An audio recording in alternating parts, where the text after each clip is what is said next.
এমন একটা সময় যখন প্রতিটি শহরে জম্বি ভাইরাস ছড়িয়ে পড়ে। হিংস্র জম্বিদের হাত থেকে বাঁচতে একটা পরিবার শহর ছেড়ে গ্রামে চলে আসে। কিন্তু তারা জানতো না এখানে তাদের জন্য কী ধরনের বিপদ অপেক্ষা করছে। আর তারা কি এত সব বিপদ থেকে নিজেদেরকে বাঁচিয়ে রাখতে পারবে? হাই, আমি শাওন, আর আপনারা দেখছেন এসে মুভির গল্প। চলো তাহলে আর কথা না বাড়িয়ে শুরু করা যাক আজকের মুভির গল্প। মুভির শুরুতে একটা পরিবারকে দেখানো হয়। তাদের মধ্যে ছিল ফ্রান্সিস ও আইরিস। তাদের দুটা সন্তান ছিল। বড় ছেলের নাম জোশুয়া আর ছোট ছেলের নাম হলো লুকাস। তারা একটা গাড়িতে করে গ্রামের বাড়িতে যাচ্ছে। দেখা যায় তাদের গাড়ির চারপাশে রক্তের দাগ লেগে আছে। আসলেই সারা বাংলাদেশের জম্বি ভাইরাস আক্রমণের ফলে দেশের বেশিরভাগ মানুষই জম্বিতে পরিণত হয়ে গেছে। ফ্রান্সিস কোনো রকম করে তার পরিবারকে বাঁচিয়ে তাদের গ্রামে বাড়ি চলে আসে। সেখানে তার বাবা মা থাকতো। ফ্রান্সিস বাড়িতে ঢুকে তার বাবা মাকে ডাকতে থাকে, কিন্তু ফ্রান্সিস দেখতে পায় বাড়ির সব জিনিসপত্র এদিক সেদিক পড়ে রয়েছে।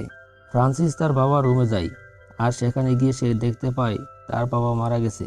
তার বাবার হাতে একটা গান রয়েছে। ফ্রান্সিস গানটি হাতে তুলে নেয়, আর ভালোভাবে পর্যবেক্ষণ করলে বুঝতে পারে তার বাবাও জম্বি ভাইরাসে আক্রান্ত হয়েছিল। পুরোপুরি জম্বিতে পরিণত হওয়ার আগেই সে সুইসাইড করে নেয়। এমন সময় ফ্রান্সিস বাহির থেকে কিছু শব্দের আওয়াজ শুনতে পায়। ফ্রান্সিস বাইরে আসলে দেখতে পায় তার মা দেওয়ালে মাথা ঠুকছে আর বলছে, আই এম সরি। ফ্রান্সিসকে দেখতে পেয়ে তার মা তার উপরে আক্রমণ করে। কোনো উপায় না পেয়ে ফ্রান্সিস তার মাকে গুলি করে মেরে ফেলে। এরপর ফ্রান্সিস তার বাবা মার লাশকে নিয়ে মাটি চাপা দিয়ে দেয়। ফ্রান্সিস বুঝতে পারে ভয়ানক জম্বি ভাইরাস গ্রামেও ছড়িয়ে পড়েছে, তাই এখন থেকে তাদেরকে সতর্ক অবস্থায় থাকতে হবে। ফ্রান্সিস তার স্ত্রীকে জানায় তারা এখন থেকে এই গ্রামেই থাকবে। আমরা দেখতে পাই ফ্রান্সিস ও তার স্ত্রী আইরিস একে অপরের উপর বিরক্ত, কিন্তু কী কারণে বিরক্ত তা আমরা একটু পরে জানতে পারবো। এরপরে তারা দুজনে চিন্তা করতে থাকে, এখানে বেঁচে থাকতে হলে খাবারের প্রয়োজন আছে। ফ্রান্সিস তার বড় ছেলে জোশুয়াকে সাথে নিয়ে তাদের স্টোর রুমে যায়। সেখানে গিয়ে দেখতে পায় স্টোরে কেয়ারটেকার গলায় দড়ি দিয়ে আত্মহত্যা করেছে, যা দেখে জোশুয়া খুব ভয় পেয়ে যায়। এমন সময় তারা দেখতে পায় স্টোরের চাবির গুছা তার কোমরে ঝুলানো আছে। তাই ফ্রান্সিস তার ছেলেকে বলে চাবির গোছা নিয়ে আসতে। জোশুয়া অনেক ভয়ে ভয়ে তার কাছে যায়, আর যেই না সেই গোছার দড়ি টান দেয়, অমনি দড়ি ছিঁড়ে লাশটি তার উপর পড়ে যায়। যাই হোক, কোনো রকম চাবিটা তারা নিয়ে আসে। এরপর যখন জোশুয়া পরিষ্কার করছিল, তখন তার মা আইরিস তা দেখতে পায়, আর সেখানে এসে জানতে চাই জোশুয়ার কি হয়েছে। ফ্রান্সিস তাকে জানায় তেমন কিছু না, একটা লাশ তার উপর এসে পড়েছে। আইরিস এই কথা শুনে রেগে যায় আর বলে ভবিষ্যতে এরকম কাজ তাকে দিয়ে আর করাবে না। ফ্রান্সিস জানায় আশেপাশে যে অবস্থা, এখানে থাকতে হলে এর চেয়ে ভয়ানক কিছু দেখতে হবে। এইসব বলার পর সে তার ছোট ছেলে লুকাসকে একটা আখের টুকরা খেতে দেয়। এতে লুকাস অনেক খুশি হয়ে যায়, যা দেখে ফ্রান্সিসও খুশি হয়। এখানে আমরা জানতে পারি ফ্রান্সিস তার ছোট ছেলেকে একটু বেশি ভালোবাসে। এরপর যখন তারা রাতে খাবার খায়, তখন জোশুয়াকে দেখা যায় একটা রেডিও ঠিক করার চেষ্টা করছে। এই বিষয়টা তার বাবার মোটেও ভালো লাগে না। তখন জোশুয়া জানায় তার এক বন্ধু তাকে মেসেজ দিয়েছে, উত্তরে পাহাড়ে নাকি একটা ক্যাম্প করা হয়েছে, সবাই সেখানে যাচ্ছে, আমাদেরকে উচিত সেখানে চলে যাওয়া। কিন্তু ফ্রান্সিস জানায় তারা এখানে থেকে কোথাও যাবে না, তারা এখানে ভালো আছে। আর এছাড়াও ক্যাম্পে গেলে ইঁদুর বিড়ালের মতো থাকতে হবে, আর সেখানে তো খাবারের সমস্যা রয়েছেই। ফ্রান্সিসের এই কথাটা আইরিসের কাছে মোটেও ভালো লাগে না। আইরিস নিজেও সেখানে যেতে চায়। রাতে ঘুমানোর সময় ফ্রান্সিস স্বপ্নে তার বাবার ভয়ঙ্কর চেহারা দেখতে পায়। এতে ফ্রান্সিস অনেক ভয় পেয়ে আইরিসকে জড়িয়ে ধরে। সকালে তারা এই বিষয় নিয়ে আলোচনা করে। আইরিস কোনোভাবে ফ্রান্সিসকে রাজি করে ফেলে ক্যাম্পে যাওয়ার জন্য। তারা ক্যাম্পের উদ্দেশ্যে রওনা হয়। তারা রাস্তায় একটা ব্রিজের কাছে আসলে দেখতে পায় সেখানে অনেকগুলো গাড়ি আগে থেকে থামিয়ে রাখা হয়েছে, আর সামনেই ব্যারিকেড দেওয়া আছে। এইসব দেখে ফ্রান্সিস জানায় আমাদের উচিত এখান থেকে বাড়ি ফিরে যাওয়া। কিন্তু আইরিস বলে রাস্তার এক পাশ তো ফাঁকা রয়েছে। এই বলে আইরিস গাড়ি থেকে নেমে যায় আর ব্যারিকেড ভাঙার চেষ্টা করে। সে অনেক চেষ্টা করেও ব্যারিকেড ভাঙতে পারে না। এমন সময় শব্দ শুনে সেখানে একটা জম্বি চলে আসে আর আইরিসের উপর আক্রমণ করে দেয়। এটি দেখতে পেয়ে ফ্রান্সিস সেখানে যায় আর গুলি করে জম্বিটাকে মেরে ফেলে। কিন্তু গুলির শব্দ শোনায় সেখানে আরো অনেক জম্বি চলে আসে। তারা বাচ্চাদের গাড়ির উপর আক্রমণ করে। কোনো উপায় না পেয়ে ফ্রান্সিস নিজের দিকে জম্বিদেরকে ডেকে নেয়, আর কোনো রকমে সেখানে থাকা একটা গ্রেনেডের সাহায্যে তারা এই যাত্রায় বেঁচে যায়। তাদের গাড়িটিও এখন আর স্টার্ট নেই না, যার ফলে তাদেরকে অনেক পথ হেঁটে হেঁটে বাড়ি আসতে হয়। ফ্রান্সিস এখানে খুব রেগে থাকে। বাড়ি গিয়ে আইরিসকে জানায় এখন থেকে সবকিছু আমার কথাই চলবে। পরের দিন ফ্রান্সিস একাই তার গাড়িটি আনতে যায়। ফ্রান্সিস গাড়িতে উঠে চিন্তা করে, যদি তাদের কাছে আরো একটা গাড়ি থাকে তবে তার স্ত্রী সেখান থেকে আবারও চলে যেতে চাইবে। তাই সে গাড়িটি না নিয়ে সেখান থেকে চলে যায়। বাড়ি আসলে তার স্ত্রী গাড়ি সম্পর্কে জানতে চায়, কিন্তু ফ্রান্সিস জানায় গাড়ি স্টার্ট হয় নাই। এরপর ফ্রান্সিস বাড়িতে থাকা লাইট ও এসিটা ঠিক করে ফেলে আর বাচ্চাদেরকে নিয়ে নাচানাচি করে। আইরিস দূরে দাঁড়িয়ে সবকিছু দেখতে থাকে। রাতের বেলা জুসুয়া ও লুকাস তাদের ফ্যামিলি অ্যালবাম দেখতে থাকে। সেখানে তাদের চাচা দিয়াগুর একটা ছবি দেখতে পাই। তাদের চাচা দিয়াগুর চেহারা দেখতে হুবহুব জুসুয়ার মতোই ছিল। আর এই বিষয়টা লুকাস জুসুয়াকে জানালে জুসুয়াও চিন্তায় পড়ে যায়। জুসুয়া ভাবতে থাকে, আসলেই কি ফ্রান্সিস তার বাবা, নাকি অন্য কিছু। আসলে জুসুয়ার বাবা হলো দিয়াগো, আর এই কারণে ফ্রান্সিস তার সাথে খারাপ ব্যবহার করে। যাই হোক, ফ্রান্সিস এবার আইরিসকে জানায়, আমি আর জোসুয়ার সাথে খারাপ ব্যবহার করব না। তাদের কথা শেষ করে ফ্রান্সিস বাইরে যায় ডিম আনতে। ফ্রান্সিস যখন তাদের মুরগির খামারে যায় তখন সে দেখতে পায় একটা কুকুর এসে তাদের মুরগির খামারে সব মুরগি মেরে ফেলেছে। এটা দেখে ফ্রান্সিস কুকুরটাকে তাড়াতে গেলে কুকুরটা ফ্রান্সিসের হাতে কামড়ে দেয়। ঘরে আসলে আইরিস তার হাতে ব্যান্ডেজ করে দেয়। এরপর আইরিস জানায় এমন অবস্থায় তাদেরকে ডাক্তারি ট্রিটমেন্ট নেওয়া দরকার। কিন্তু ফ্রান্সিস কোনোভাবেই বাইরে যেতে রাজি নয়। এমন সময় দেখা যায় জোশুয়া তার রেডিও নিয়ে রাস্তায় দাঁড়িয়ে সিগন্যাল খুঁজছে। একটা সময় জোশুয়া সেই ক্যাম্পের ব্যাপারে শুনতে পায়। তখনই জোশুয়া তার বাবাকে ডাক দেয় আর ক্যাম্পের ব্যাপারে জানায়। যা শুনে ফ্রান্সিস বলে, বানিয়ে বানিয়ে মিথ্যা কথা বলা এবার বন্ধ করো। তার ধারণা অনুযায়ী সব মানুষ মারা গেছে, নয়তো সবাই জম্বিতে পরিণত হয়েছে। রাতে তারা এই বিষয়ে আলোচনা করতে থাকে। ফ্রান্সিস জানায় বাইরের অবস্থা খুবই খারাপ, তারা এখানে বেশি নিরাপদে আছে। পরের দিন জোশুয়া তার বাবার কাছে যায় আর তাকে জানায়, আমি এখন যথেষ্ট বড় হয়েছি, তাই আমার এখন স্বাধীনতা দরকার। ফ্রান্সিস তাকে জানায়, তুমি এখনো এতটা বড় হও নাই যে নিজে নিজের সিদ্ধান্ত নিতে পারবে।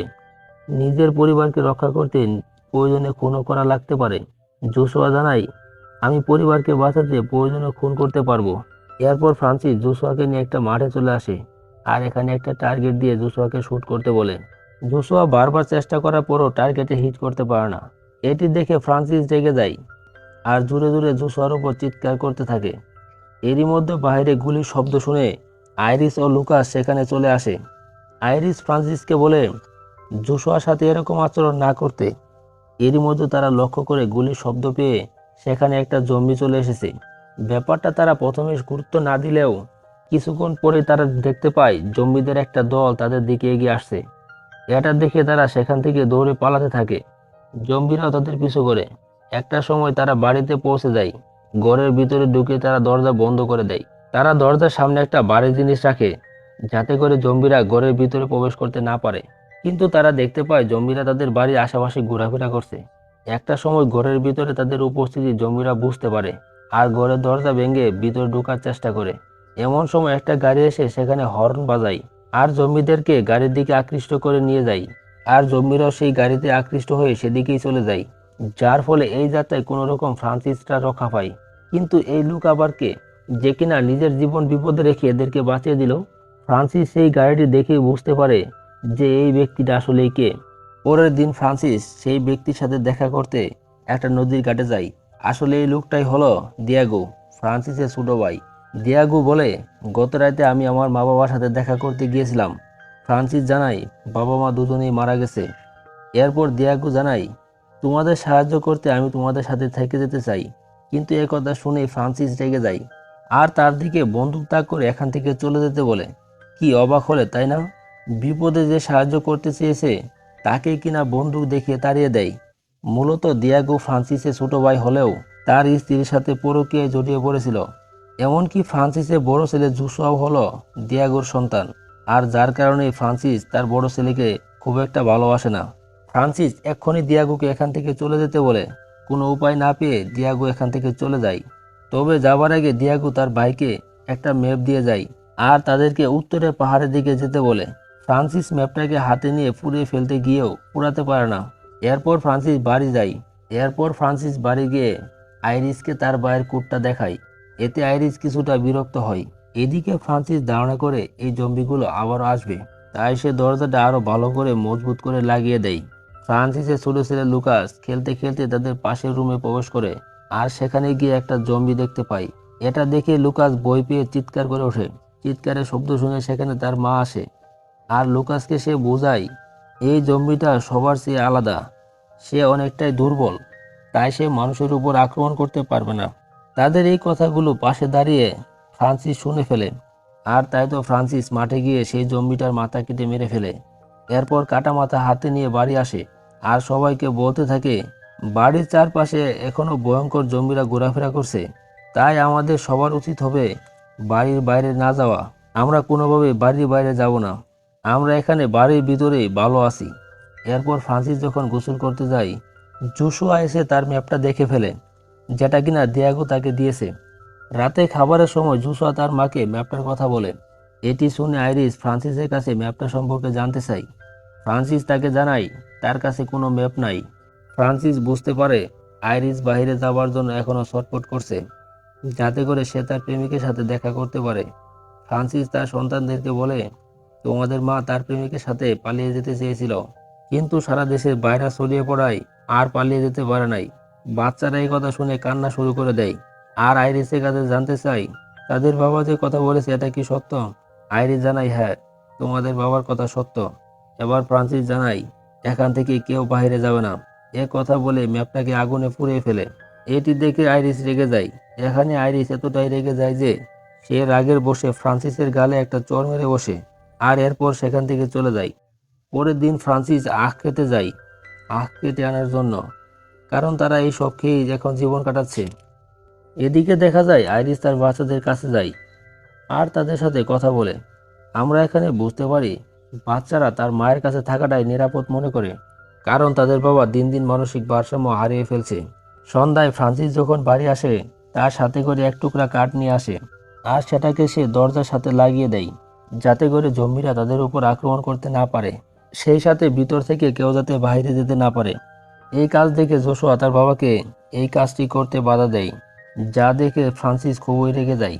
রেগে গিয়ে জোশুয়াকে একটা চড় মারে, এছাড়াও তাকে নাজায়ের সন্তান বলে গালি দেয়। এমন সময় তাদের দরজায় কেউ একজন কড়া নাড়ে। তারা দেখতে পায় একজন সেনা সদস্য আহত অবস্থায় তাদের কাছে সাহায্য চাচ্ছে। এটি দেখে ফ্রান্সিস তাকে এখান থেকে চলে যেতে বলে, কিন্তু আইরিস তাকে দরজা খুলে ভিতরে নিয়ে আসে এবং আইরিস দেখতে পায় লোকটার শরীরে মারাত্মকভাবে জখম হয়ে আছে। এরপর আইরিস লোকটার কাছে যায় আর জানতে চায় তার সাথে কি হয়েছে। লোকটা জানায় ডেল্টা সেনা ক্যাম্পে ভয়ানক জম্বির আক্রমণ করেছে আর সেখানে থাকা সবাই জম্বিদের হাতে মারা পড়েছে। সেখানে থাকা একটা লোক তার নিজের জীবন দিয়ে আমাকে বাঁচিয়ে দিয়েছে, আর সেই লোকটাই আমাকে এই ঠিকানা দিয়েছে। এই কথা শুনে তারা সবাই বুঝতে পারে লোকটা ফ্রান্সিসের ছোট ভাই লুকাসের কথাই বলছে।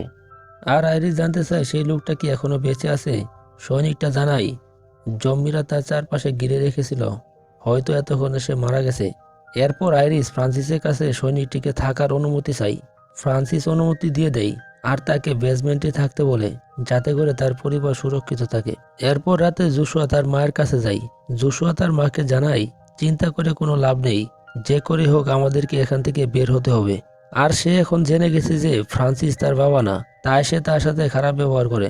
তারপর জোশুয়া রাতে পালিয়ে বাইরে যায়, বাইরে পরিস্থিতি দেখার জন্য।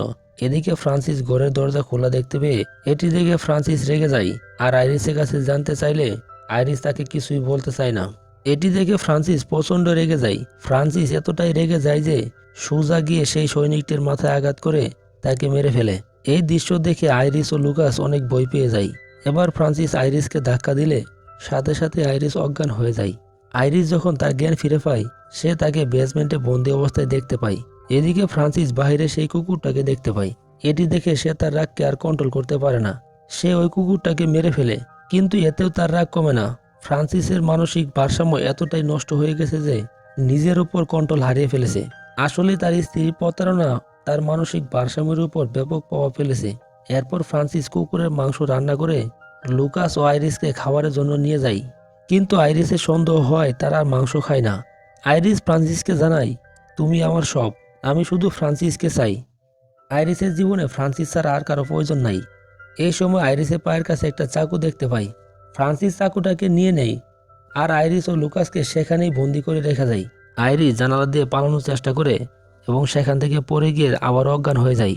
এরপর যখন আইরিসের জ্ঞান ফিরে আসে, লুকাস তাকে জিজ্ঞাসা করে, আমরা কি এখান থেকে বের হতে পারবো না?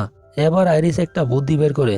সে লুকাসকে জোরে জোরে চিৎকার করতে বলে, লুকাস তার মায়ের কথায় জোরে জোরে চিৎকার শুরু করে দেয়। এদিকে ফ্রান্সিসের কানে সেই চিৎকারের শব্দ যায়, যা শুনে ফ্রান্সিস সেই রুমে আসে। ফ্রান্সিস রুমে প্রবেশ করা মাত্রই আইরিস তার উপর আক্রমণ করে দেয় আর ফ্রান্সিসকে বন্দি করে দিয়ে সেখান থেকে পালানো শুরু করে। আইরিস যেই না দরজা খুলে, সেখানে হঠাৎ করে জম্বি দিয়াগো চলে আসে।